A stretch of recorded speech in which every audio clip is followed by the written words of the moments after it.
ಮುಂದಾಗಿದೆಯಲ್ಲ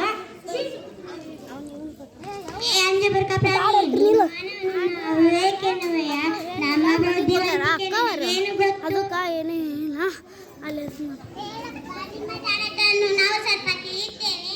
ಆಕಾಶದಲ್ಲಿ ಹಾರುವ ವಿಮಾನ, ನೀರಿನ ಮೇಲೆ ಚಲಿಸುವ ದೋಣಿ, ಹಡಗುಗಳನ್ನು ಸೃಷ್ಟಿಸುತ್ತೇವೆ. ಇದಿಷ್ಟು ಸಾಕಲ್ಲವೇ ನಮ್ಮ ಬುದ್ಧಿವಂತಿಕೆ? ಪಕ್ಷಿಯನ್ನು ನೋಡಿ ವಿಮಾನವನ್ನು ಮಾಡಿದ್ದೀರಿ, ಜಲಚರವನ್ನು ನೋಡಿ ದೋಣಿ, ಹಡಗುಗಳನ್ನು ನಿರ್ಮಿಸಿರುವೆ.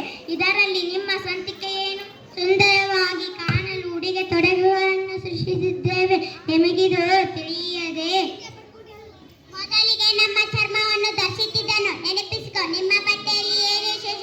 ಪ್ರಾಣಿ ಪಕ್ಷಿ ಕೀಟಗಳ ಮೈಬಣ್ಣಕ್ಕೆ ಮನಸೋತು ನಮ್ಮಂತೆ ಸುಂದರವಾಗಿ ಕಾಣಲು ಬಟ್ಟೆಗಳನ್ನು ಸಿದ್ಧಪಡಿಸಿರಿ. ಸಹಜ ಸೌಂದರ್ಯ ನಮ್ಮದು ತಿಳಿತೆ.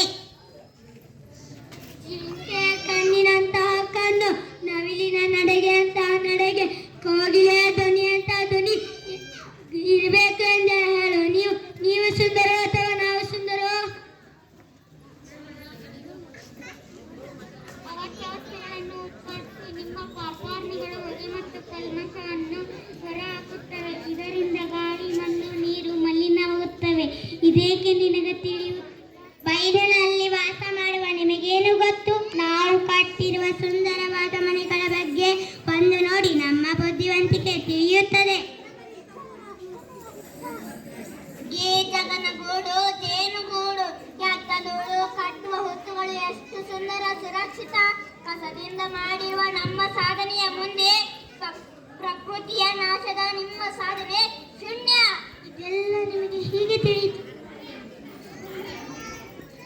ನಮ್ಮಲ್ಲಿ ಕೆಲವರು ವರ್ಷದಲ್ಲಿ ಕೆಲವು ತಿಂಗಳ ದೇಶ ವಿದೇಶಗಳಿಗೆ ವಲಸೆ ಹೋಗುತ್ತದೆ. ಅಲ್ಲಿನ ಗೆಳೆಯರೊಂದಿಗೆ ಚರ್ಚಿಸುತ್ತಾರೆ. ನಿನಗಿದು ತಿಳಿಯದೆ? ಏ ಮಾನವ, ನೀನು ಏನೇ ಮಾಡಿದ್ದರೂ ಅಥವಾ ಮುಂದೆ ಮಾಡಿದ್ದರೂ ಅದು ಈ ಪ್ರಕೃತಿಯ ಪ್ರಭಾವದಿಂದ, ಪ್ರಕೃತಿಯ ಅಂಗವಾದ ಕಾಡಿನ ನಾಶದಿಂದ ನಿನ್ನ ಸಂತತಿಯ ನಾಶವೆಂಬುದನ್ನು ಮೊದಲು ಅರಿತುಕೋ. ಕಾಡಿನ ಸಂರಕ್ಷಣೆಗೆ ಮುಂದಾಗು. ಸಾಲು ಮರದ ತಿಮ್ಮಕ್ಕನಂತೆ ನೋಡಿ ಕಲಿ. ನೀನು ಬದುಕುವ ಜೊತೆಗೆ ಪ್ರಕೃತಿಯ ಉಳಿವಿಗೆ ನಿನ್ನ ಬುದ್ಧಿವಂತಿಕೆ ತೋರಿಸು. ಏಳು, ಎಚ್ಚರಗೊಳ್ಳು. ಸಮಯ ಮೀರುವ ಮುನ್ನ ಎದ್ದೇಳು.